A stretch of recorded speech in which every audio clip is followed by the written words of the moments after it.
Hi everybody. Thanks for some of the greetings in the chat. I think let's begin. Room started to get pretty full now. Welcome. Thank you very much for taking time out of your busy schedules, mornings, afternoons, evenings, depending on maybe middle of the night, depending on where you are in the world today. My name is Dan Waltham. I'm one of the account directors here at Corporator. We are the world's leading governance, performance, risk and compliance platform. And this is the first in a series of webinars that we will be working with the BCI on over the coming 4 or 5 months. And in this session today, we're going to be delivering a high-level introduction into why governance matters. And that really goes right across all of the associated risk management and recovery domains. And then further webinars, we're going to dive into specific subject matters and talk a little bit more about some of the solutions that we have available for the wider market. And I'm pleased to introduce Ove. So first we had Marlon Brando, who's the original Godfather. And then we had Michael Rasmussen, the Godfather of GRC, who some or all of you may know. And we know Ove as the Godfather of GPRC, Governance, Performance, Risk and Compliance. And he's going to be driving, taking the wheel from here. So over to you, Ove. Thank you so much, Dan. And thank you all for attending this session. I will talk about what I believe is highly important for the future of organizations and the future in general. I will talk about the 2 most ignored letters in the GRC acronym. First, the G, and then the P. Yes, you heard me correctly. The P in GRC. Originally, I named this webinar, "It is all about good governance," which is one of my favorite phrases. Good governance can be understood as high quality, effective corporate governance, and also be associated with governance for the good of a society, and involves ethics as a driver. I'm going to talk about the importance of governance in both meanings. This is all about good governance. The complexity in the GRC domain is increasing. Despite excellent best practice frameworks, competent practitioners, and prescriptive regulations, complexity has accelerated to a point where the challenges of the modern business context have outgrown the capabilities of an organization's GRC program. My name is Lie-Bjelland. I'm based out of Stavanger in Norway on the West Coast. I am a technologist and a GRC professional for more than 25 years now. My passion for these 25 years has been to promote a holistic approach to GRC, aligned with corporate values, strategy, and performance. A key driver for me has been to bring IT GRC from the quote-unquote server room to the boardroom into the holistic context of the GRC program, the overall GRC program. 25 years ago, that was very hard. A little bit of history. Back in 2018, I was living in Austin, in Texas. I had just sold off a software company that I founded. I was working as an independent management advisor across the GRC and performance domains.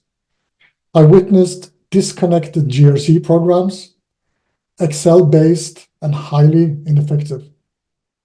IT risks, operational risks, business continuity, value chain risks, everything was disconnected, resulting in inefficient reporting and reporting errors, rendering top management in a situation of inability to make the best decisions. And then a new dream was born. I wanted to create a GRC software platform that was truly holistic to an organization. I wanted to create a system that was capable of supporting the entire organization across the 3 lines, from the quote-unquote server room to the quote-unquote boardroom. I know it's a bit flimsy, but you get the point. I am now a director at Corporator, a global software company headquartered in Norway, and I'm responsible for Corporator's market strategy. So in this webinar, my goal is that you will, on a high level, learn about the business drivers and benefits of integrated thinking in GRC, learn how purpose-driven governance can enable a truly integrated GRC program, learn how to align your GRC program with corporate performance, and learn how business integrated GRC drives resiliency and agility. I truly believe in digitalization to enable effective GRC programs, and I want to demystify the role of successful digitalization in GRC. When we digitalize GRC and shop for supporting GRC systems, we tend to focus on the siloed management of the capabilities dictated by a regulatory compliance requirement. I will explain why I believe the digitalization of a successful GRC program starts with governance. Also, it is common knowledge that a successful GRC program consists of people, processes, and tools. So it is important to express that technology alone will not replace any of these elements: people, processes, and tools. The role of technology is to enable your GRC program by making the people, processes, and tools more efficient and effective. In this webinar, I will mainly focus on corporations. You can tell from my terminology. However, the same principles will apply to nonprofits and governments.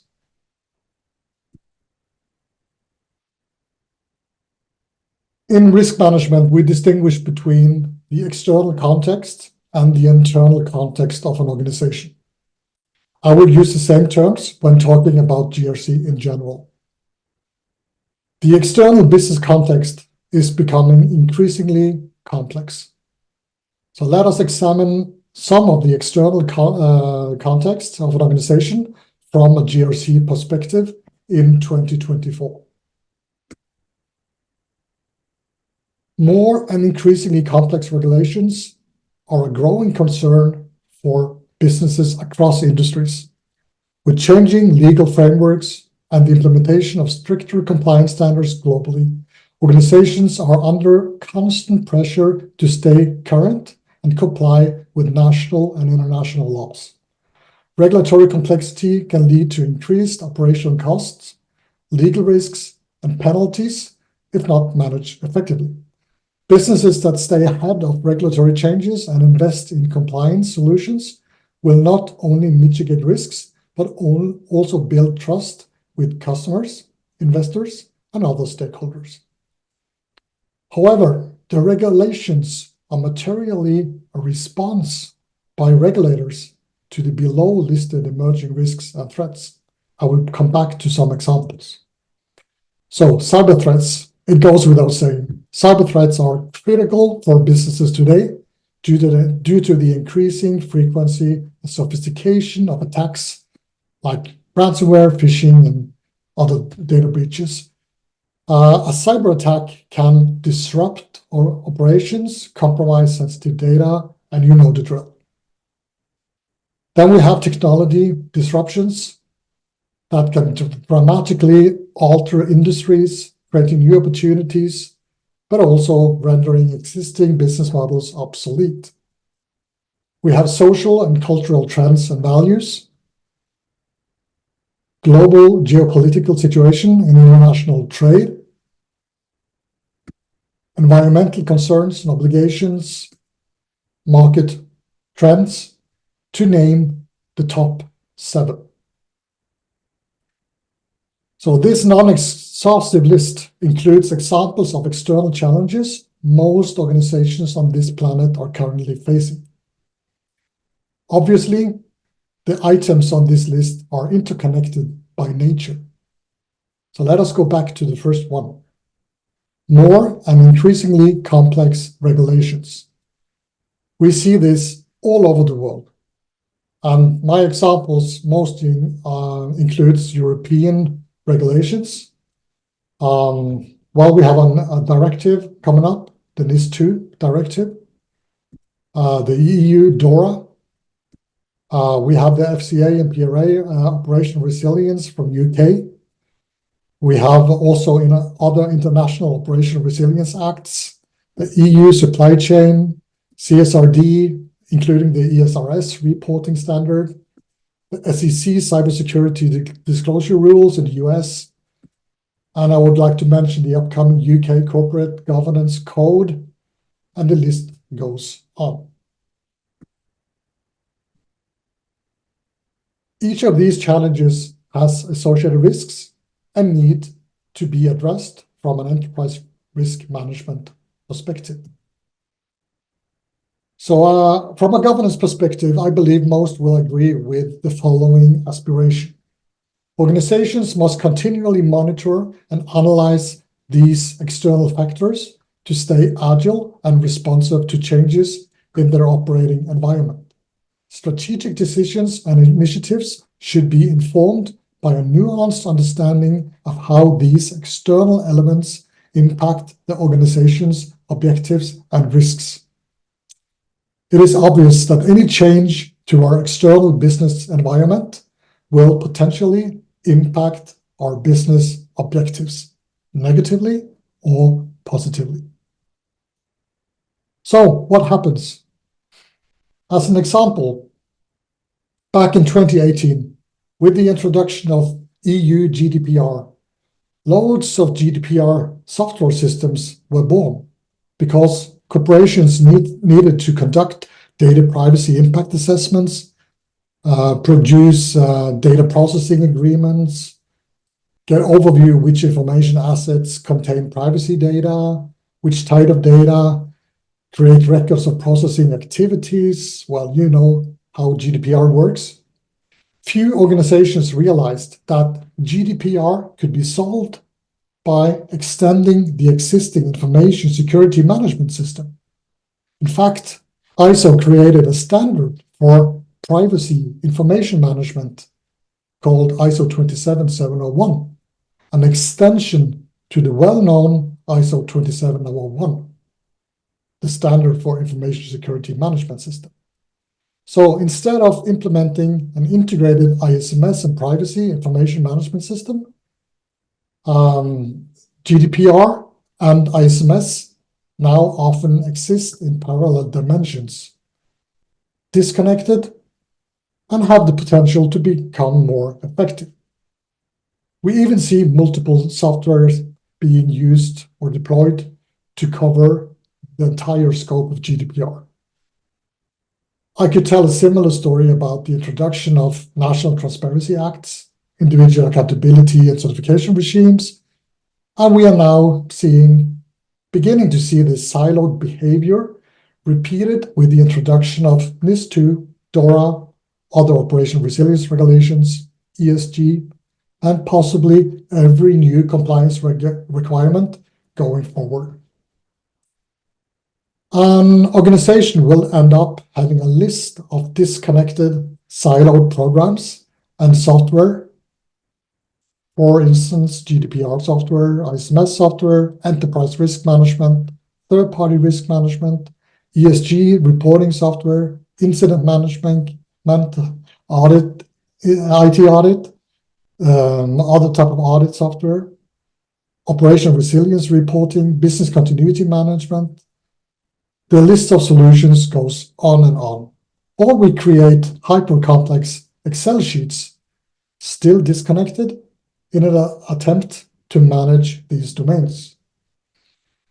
So these are just a few examples of programs implemented to minimize the risk of external challenges. By the way, it is worth mentioning that all major management systems under the ISO standards, the best practice frameworks, have a governance, a management, and an assurance layer, and they are designed to be integrated. So best practices teaches us that they should be integrated, and they all have governance, management, and an assurance layer. So what is happening? What are the consequences of this tactic? The more complex our external context becomes, the more challenges we create in our internal context. This slide contains examples of internal GRC challenges inherited by the complexity of the external context. So this list is compiled from recent surveys done by management advisory firms, and this list also correlates with what we in Corporator experience when working with our customers implementing GRC software. So first, we see that GRC programs, they are not aligned with business strategy and performance. We see a lack of coherence between reporting, documentation, and operations. We see an isolated approach to risk management, best practice management systems, and lack of communication, both horizontally and vertically throughout the organization. We see a lack of commitment and ownership from top management, lack of defined business goals and risk appetite. We see a reactive instead of proactive risk management, lack of data to make the best decisions, lack of integrity in processes, roles, responsibilities, inadequate training and communication, and bottom line, higher total cost of ownership for the GRC program. So this is why I claim that despite excellent best practice frameworks, competent practitioners, and prescriptive regulations with good intentions and guidelines, complexity has accelerated to a point where the challenges of the modern business context have outgrown the capabilities of your organization's GRC program. We are all familiar with the acronym GRC. Obviously, that's why we're gathered in the first place. It was coined by OCEG and Michael Rasmussen. Dan introduced him as the father of GRC back in 2003. However, we tend to focus on the R and the C, risk and compliance. The G, governance, is hardly a capital letter in the acronym, although I would argue that it is the most important letter. So if we have a look at the definition of GRC, GRC is the integrated collection of capabilities that enable an organization to reliably achieve objectives, address uncertainty, and act with integrity. The integrity part is the compliance, the uncertainty is the risk. In our GRC digitalization journey, what happened to integrated collection of capabilities and what happened to reliably achieve objectives? These are weak and even ignored elements of many GRC programs. Are you all familiar with the new ISO 37000 standard? Governance of organizations guidance. ISO 37000 aims to assist organizations in achieving their objectives and fulfilling the expectations of stakeholders while promoting ethical behavior and responsible governance. Let us have a look at how ISO 37000 defines governance. A human-based system by which an organization is directed, overseen, and held accountable for achieving its defined purpose. Held accountable for achieving its defined purpose. What is the purpose of an organization? Let us digress for a moment and look up. Historically, the only purpose of corporations was to perform financially while conforming to legislation. Mr. Milton Friedman, the Nobel Prize winner in economic science of '76, he said, Decisions concerning social responsibility rest on the shoulders of the shareholders, not the executives of the company. And he also said, there is one and only one social responsibility of business: to use its resources and engage in activities designed to increase its profits. This is changing as we speak. ISO 37000 sets forth a best practice for corporate governance for achieving its defined purpose. A switch is currently taking place. A global switch from a corporation supporting its shareholders to supporting its stakeholders, meaning employees, consumers, suppliers, investors, governments, and of course, its shareholders. There are legislation definitions and expectations set forth to change the purpose of corporations. ESG, environment, social, and the governance. We can think of ESG as a compliance requirement. However, it is more than that. It is a factor in M&A evaluation and a demand from consumers and society in general, not at least from the younger generations. Sustainability is becoming a business purpose because organizations should change to care for our planet and to drive well-being for all. Let us have a look at some pioneers and definitions that has been driving and are driving this view. OECD defines a good economy is one that not only produces wealth, but also contributes to people's quality of life. And the Human Development Index reflects the idea that economic success should be measured by improvements in human well-being. And the Sustainable Development Goals states that economic growth should be sustainable and inclusive, improving well-being for all. And welfare economics by economist Amartya Sen, also Nobel Prize winner, defines economic development as the enhancement of individual capabilities and well-being rather than just economic output.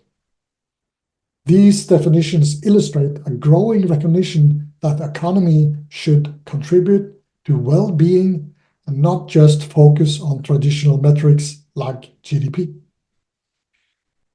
If we have a look at the circle on the right, the objectives of the macro level becomes the purpose of the meso level, and the objectives of the micro level also becomes the purpose of the meso level. Corporations and organizations are in a unique position to influence the micro and macro level by achieving its defined purpose. This is a major opportunity for change. I just wanted to mention it, as all of you can contribute to make a difference for mankind by using your voice in your organization. Our governance dimensions of our GRC and performance program should reflect the purpose, risks, opportunities, constraints, and resources we manage to make a difference. This is a major shift as it augments the purpose from profitability and compliance to also include social responsibility, environment, well-being for all, good governance. It goes under the word sustainability and is already becoming an integrated part of European corporations' integrated GRC program. So bottom line, the purpose of organizations is to protect and create value for its stakeholders. Value has many facets. Which values are important to you and your organization? Further, we can say that GRC enables the protection and creation of value to help us conform and perform to achieve our business outcomes, no matter if our values are financial, quality, resilience, well-being.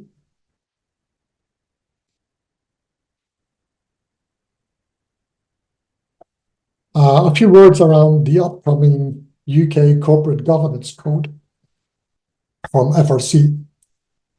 If we have a look at this, we can read how the UK Financial Reporting Council guides us to the future of purpose-driven governance.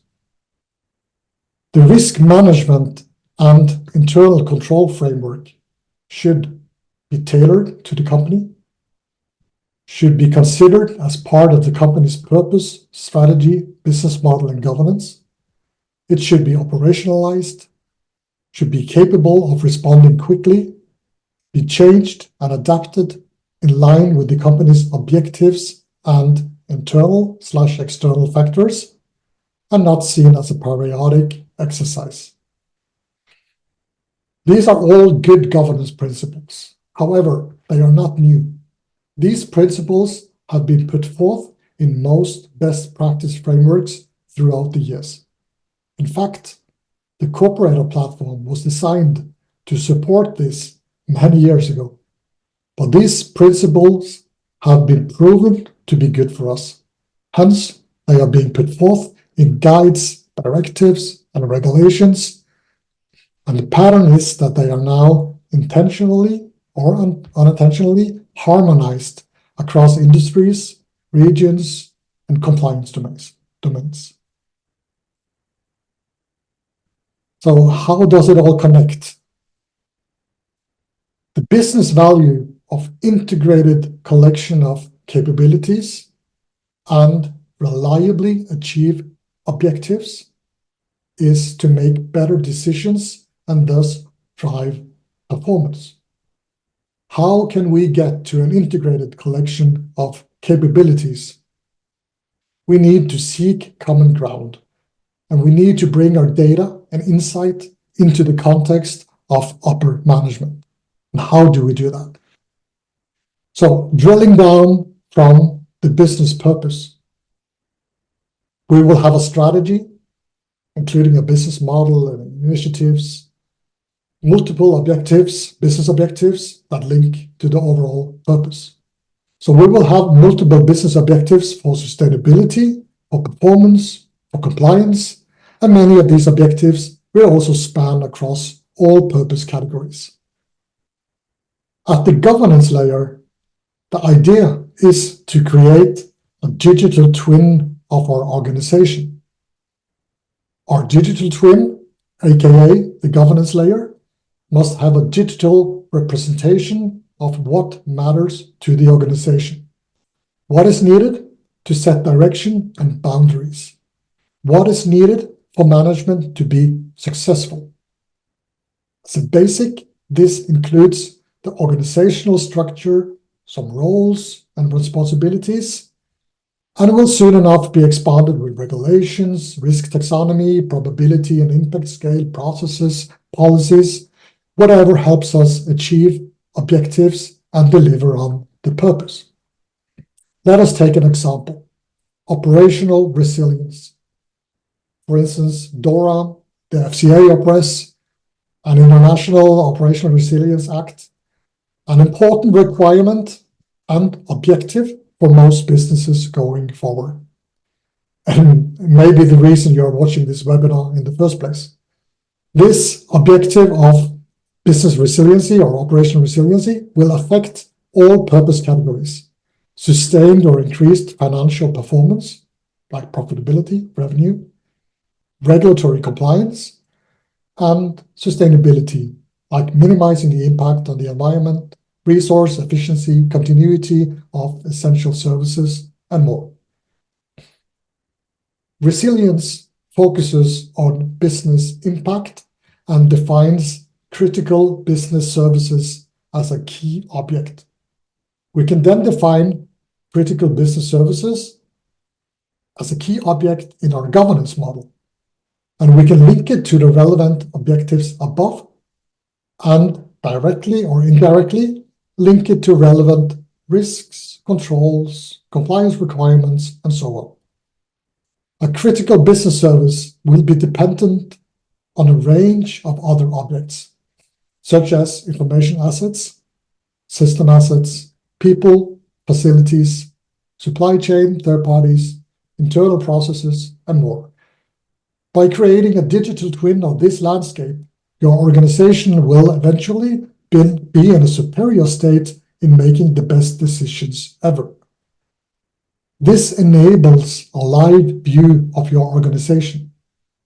Any change to the external context, or objectives, or risk, or control, a KPI, will instantly be reflected and is ready for the boardroom to take action. This drives performance, resiliency, agility, and we can say that GRC done correctly will help us achieve sustained or increased performance. And if we focus on resilience, we can say GRC done correctly will help us achieve operational resilience. Hopefully it becomes clear to you how GRC can support the overall business objectives and be a great benefit if done in an integrated fashion. Because purpose-driven governance aims to align the GRC program with the business purpose. Not only financial performance goals, but also to create a more resilient, ethical, and sustainable organization that contributes positively to society and the environment. This is what GRC 2020, aka Mr. Michael Rasmussen, this is what he calls business integrated GRC. The next generation maturity level for GRC digitalization. And this is what Corporator calls GPRC.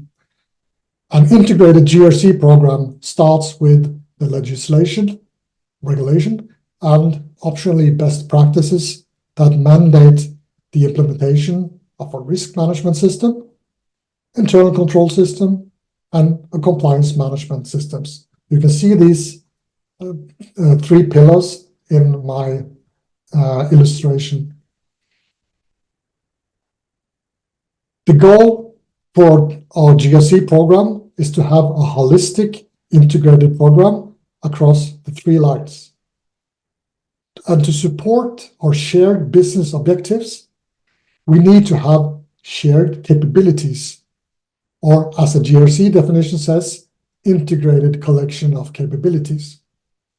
So in my drawing, these are all example capabilities that are shared across any best practice, standard, or regulatory requirement, such as risk assessment, policy management, business continuity, incident management, and so on. And further, as we defined in our governance level, we have shared data. These data should be part of our governance model, and we need to apply proper data governance to them. Shared data helps us collaborate, tell the same story across the entire enterprise, present one truth, and most of these data objects will be what we call risk-bearing objects. Risk-bearing objects are business objects that have business value according to our objectives, and therefore carry an element of risk to the business. And those are part of an integrated risk management approach with a unified risk register. As our governance model is digitally defined, the assurance function can write the effect of evidence produced by shared capabilities and shared data. This is represented by the fourth pillar mandated by legislation, the internal audit system, or assurance layer. And with this, we also achieve what we call combined assurance, where multiple assurance providers within an organization collaborate and coordinate their activities to provide a comprehensive and unified view of the organization's risk management, control management, and compliance status. This capability can also support regulators or supervisors and external auditors to monitor effectively, verify the GRC program. Another effect of this approach is that we have laid the foundation for integrated model risk and testing capabilities based on the same shared objectives, shared capabilities, and shared data. In this model, one of the mentioned shared capabilities is the risk management or risk assessment.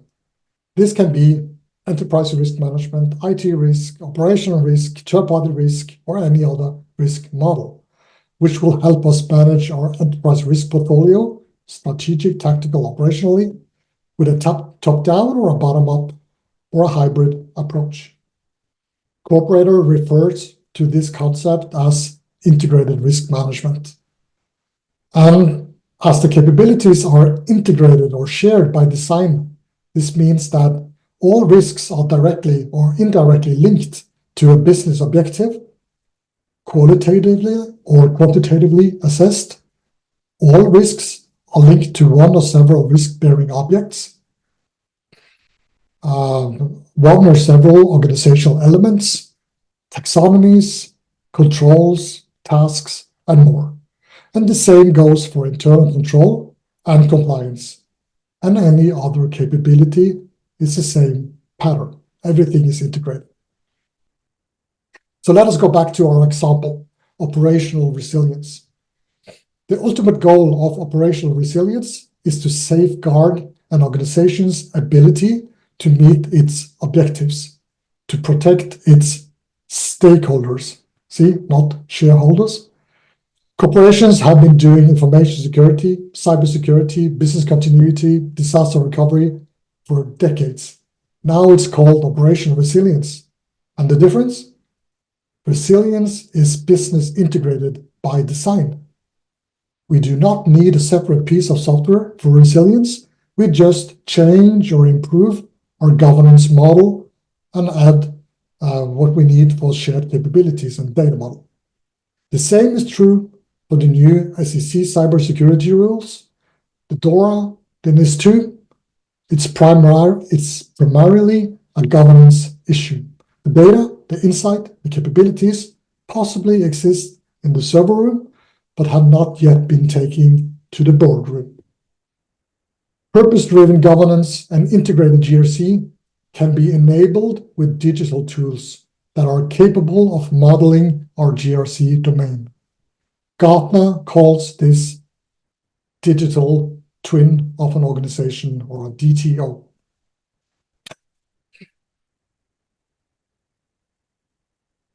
GRC 2020, or Mr. Michael Rasmussen, the father of GRC, he talks about the next maturity level of GRC, which he calls business integrated GRC. I mentioned that this is what Corporator calls GPRC. GPRC has evolved as a new acronym, and it basically started as a joke from my side back in 2018, when I wrote an article that I called Emphasizing the P in GRC. And I made a supporting GPRC matrix to explain the thinking behind it. When I created this GPRC matrix 5 years ago, Mr. Michael Rasmussen printed it in poster size and pinned it on his office wall. With the acronym GPRC, I wanted to honor the definition of GRC and help organizations digitalize GRC and focus on the stuff that is easily ignored. We must not forget that GRC is an integrated collection of capabilities, and the purpose of GRC is to reliably achieve objectives. Any performance, risk, or compliance requirement will fit into one or several of these quadrants. All regulations and standards have a governance, management, and assurance perspective across the 3 lines. Your security program will cover a certain number of boxes. So will your resilience program, your quality program, your privacy program, your vendor risk program. And they will cover many of the same boxes. This shows how your GRC program is interconnected by nature. When operating in silos, the GRC program becomes inefficient and ineffective. An inefficient and ineffective GRC program can even contribute to non-performance, non-compliance, and unsustainability. So, to wrap it up, purpose-driven governance enables us to align with the corporate objectives and how we perform against them. It enables us to establish a truly holistic, integrated GRC program across the 3 lines and ensures organization serves its purpose, make the business perform, conform, and contribute to sustainability. To enable purpose-driven governance and business-integrated GRC, we need to embrace complexity, but let us use technology to simplify it, not break the GRC domain into silos. And my own quote, "It is hard to manage and assure something to expectations that is not being governed." I have included some selected research conducted by analyst firms throughout the recent years. We see examples of recognition within Gartner, Vedantics, Wheelhouse, and GRC 2020. Gartner recognizes Corporator for the digital twin of the organization concept, IRM, corporate performance management, and also GRC for assurance leaders. Similarly, Vedantics recognizes Corporator for GRC software, operational resilience software, and also named as a leader in operational resilience in the recent Green Quadrant for 2024. When it comes to integrated risk management, Wheelhouse Advisors have named Corporator a top 10 IRM software vendor. And I have spoken a lot of Michael Rasmussen from GRC 2020, and I would like to highlight the conclusion of Mr. Michael Rasmussen's research that he did with Corporator. He states that organizations that implement GPRC will be more aware, aligned, responsive, agile, resilient, and efficient. And finally, I would like to highlight a quote from Vedantics, their resilience software research in 2024, where Corporator was named as one of 4 leaders. Corporator offers a first-of-its-kind governance solution for resilience. Thank you all for attending, and remember, it's all about good governance. Back to you, Dan. Thank you, Eva. Thank you very much for excellent presentation. Hope that sparked lots of ideas and thoughts for everyone. I'll assume you're busy scribbling notes. I'm just waiting for a few questions here, so please feel free to type in. Couple of questions from me, Eva, which might be helpful to understand. So, first thing, you mentioned siloed GRC programs can lead to poor performance, not just siloed performance. Have you got any examples or anecdotes of when you've seen siloed programs lead to that level of poor performance, please? Yeah, I can highlight one of the examples that I had in my presentation. For instance, the disconnect between GDPR and an information security management system. In my mind, those should be integrated, not siloed, because they are building on the same assets, they have the same shared capabilities, many shared data objects, and so on. Yeah, and there was significant investment for I ran a GDPR consulting team for a while, and there was significant investment in that program, which could have been saved, I think. The second question for me is, some of these concepts will be quite new to a lot of people. Where if someone's seen the presentation today and are thinking, this really, everything's clicked into place for me here, this is the missing link, where would you suggest they start on their journey to purpose-driven governance? Maybe to talk to you. Of course, feel free to contact me or anybody else in Corporator, or the analysts, Gartner, Wheelhouse Advisors, Vedantix, Michael Rasmussen. Yeah, they will have many advice how to move forward. Right. And any practical steps? Obviously, the technology is the solution. The cooperative technology is the solution we're talking about. Are there any practical steps firms should be thinking about, before that? I would say that a prerequisite to be successful is to start talking to your peers. If you're a CISO or a chief risk officer, talk to your compliance and internal control, internal auditors, and discuss the vision of having an integrated GRC program powered by technology to be more efficient and deliver better data for decision making to top management and to the board. Excellent. Thank you very much. Okay, so we will see you next week, I think, for the next Cooperator webinar. Thanks again, Ulva. That was very, very insightful, and we hope everyone took a lot of lessons from that. Thank you.